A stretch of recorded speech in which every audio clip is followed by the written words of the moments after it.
చాలామంది విసుగుతో ఇలా ప్రార్థించిన వాళ్ళు ఉండే ఉంటారు.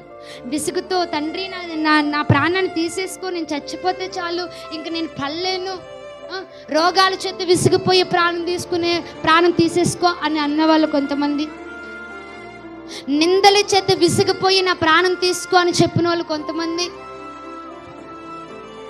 అనేక విషయాలకి భయపడి నా ప్రాణం తీసుకుని చచ్చిపోతే బాను, నేను బ్రతకడం వేస్ట్ అని అనుకునే వాళ్ళు కొంతమంది. దీని అంతటికి కారణం ఏంటో తెలుసా? భయం.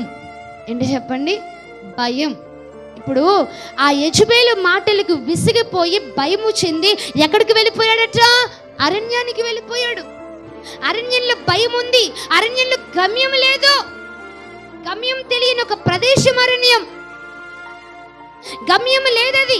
అందుకే అంటున్నాడు, ఇంక నా పితరుల కంటే నేను గొప్పవాడిని ఏమి కాదు, ఇంక నా ప్రాణం తీసుకో, ఇంక నా వల్ల కాదు, నేను ఇంకా గమ్యం చేరలేను, నేను నీ పని నీకు కడముట్టించలేను, ఇంక ఇంతవరకు చాలు, తీసుకో నన్ను అంటున్నాడు.